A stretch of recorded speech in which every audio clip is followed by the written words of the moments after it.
మిర్చి ఎక్స్పోర్ట్స్ గురించి ఒక దేశంలోని ఒక ప్రముఖ ఆంగ్ల దినపత్రిక ఒక కథనం రాసింది. ముగిసిన ఫైనాన్షియల్ ఇయర్లో స్పైసెస్ ఎక్స్పోర్ట్స్ ఎలా ఉన్నాయనే దాని మీద ఒక కథనం రాస్తూ, అందులో స్పైసెస్ ఎక్స్పోర్ట్స్లో ప్రధానంగా మిర్చిదే ప్రధాన పాత్ర కాబట్టి దాని గురించి కూడా రాసింది. 24-25 ఫైనాన్షియల్ ఇయర్లో భారతదేశం నుంచి $5 బిలియన్ విలువైన స్పైసెస్ ఎక్స్పోర్ట్స్ జరిగాయి. స్పైసెస్ అంటే మిర్చి, పసుపు, యాలకులు, తర్వాత కేరళలో ఏదైతే ఎక్కువగా వస్తుందో దాల్చిన చెక్క, ఇలాంటివన్నీ స్పైసెస్ కిందకే వస్తాయి. స్పైసెస్లో 30% ఎక్స్పోర్ట్స్ చిల్లీదే ఉంటుంది. మిర్చి కూడా సుగంధ ద్రవ్యం కిందకే వస్తుంది కాబట్టి. అయితే 24-25 ఫైనాన్షియల్ ఇయర్లో మిర్చి ఎగుమతులు దారుణంగా తగ్గాయి. దీని గురించి ఒక వ్యక్తి వీడియో చేస్తూ, అతనికి మరి అర్థమైందో అర్థం కాలేదో తప్పుగా చెప్పాడు. ఆ పేరైతే నేను చెప్పను.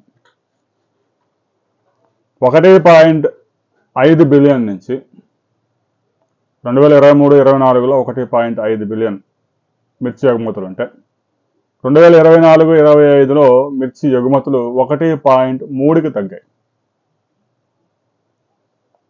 అయితే ఆ వ్యక్తి మాత్రం పెరిగాయని చెప్పాడు. పెరిగింది ఏంటి? స్పైసెస్ ఎక్స్పోర్ట్స్ పెరిగాయి. స్పైసెస్ అంటే ఈ మిర్చి కాకుండా మిగతా ఉంటాయి చూసారా, అవి పెరిగిన మాట వాస్తవం. చైనా వాడు తాజాగా కంటైనర్స్ నుంచి మిర్చి కూడా వెనక్కి పంపిస్తున్నాడు. దీని మీద ఆంధ్రప్రదేశ్ ప్రభుత్వం కూడా సీరియస్గా తీసుకుంది. ముఖ్యమంత్రి ఉన్నతాధికారులతో సమీక్ష కూడా నిర్వహించారు. ఒకసారి చైనాలోని ఇండియన్ ఎంబసీతో సంప్రదించండి. ఏ రసాయనాలు ఉన్నాయో కనుక్కోండి. వాటిని ఇక్కడే ప్రాసెస్ చేసుకొని ఎక్స్పోర్ట్ చేసే విధానం ఆలోచించండి. ఎక్స్పోర్ట్స్కి ఇబ్బందులు లేకుండా చూడండి అని చెప్పేసి ఆదేశాలు జారీ చేయడంతో ఢిల్లీలోని అధికారులను సంప్రదించారు. వెంటనే చైనాలోని భారత రాయబార కార్యాలయానికి వర్తమానం కూడా పంపించారు. దీంతో చైనా వాడు దిగుమతి చేసుకున్న సరుకుకి డబ్బులు కూడా పే చేసేసాడు. రిజెక్ట్ చేశాడు. అయితే ఆ సరుకు వెనక్కి వస్తుందా, దాన్ని మరి చైనా వాడు ప్రస్తుతానికి తీసుకుంటాడు అనేది ఇంకా దాని గురించి కొంత క్లారిటీ రావాల్సింది. ప్రస్తుతానికైతే మిర్చి ధరలు అవే కొనసాగుతూ ఉన్నాయి, పెద్దగా మార్పు లేదు. ఇక పాత సరుకు అంతా దాదాపుగా అయిపోయినట్టే. మరలా ఇక ఏసీఎల్ నుంచి తీసి మార్కెట్లో పెట్టడమే.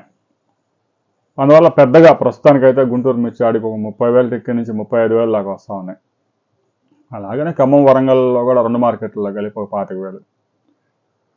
మొత్తం కోల్డ్ స్టోరేజ్లో 4 కోట్ల పైగా టిక్కీలు సరుకు ఉంది. సంవత్సరం మొత్తం మరలా డిసెంబర్ వరకు కొత్త సరుకు వచ్చే అవకాశం లేదు కాబట్టి అప్పటి వరకు ప్రతిరోజు 2 లక్షల నుంచి 3 లక్షల టిక్కీలు మొత్తం 5 రాష్ట్రాల్లో ట్రేడింగ్ అయ్యే అవకాశం ఉంది. చైనాకి ఎక్స్పోర్ట్స్ ఎలా ఉంటాయి అనే దాని మీదే ధరలు పెరుగుతాయా లేదా అనేది కొంత క్లారిటీ వస్తుంది. చైనాకి ఎక్స్పోర్ట్స్ కనుక లేకపోతే ఇవే ధరలు కొనసాగే అవకాశం ఉంది.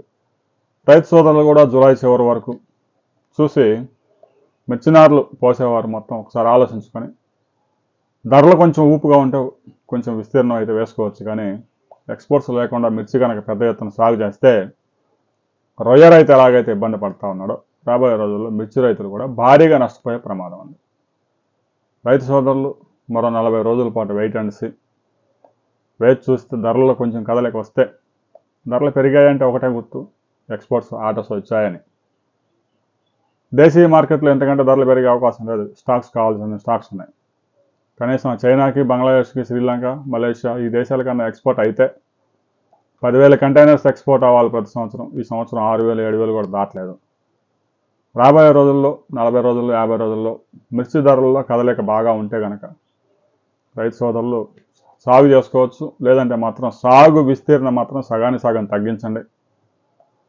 లేదంటే ధరలు 7,000కి 8,000కి పతనం అయితే ఎకరాకి 1,00,000, 2 లక్షలు అప్పులు పాలై నష్టాలు పాలయ్యే అవకాశం ఉంది. రాబోయే రోజుల్లో 40-50 రోజుల్లో మిర్చి ఎగుమతులు ఎలా ఉండబోతున్నాయి, మిర్చి ధరల ట్రెండ్స్ మీద మనం మరో వీడియోలో తెలుసుకుందాం.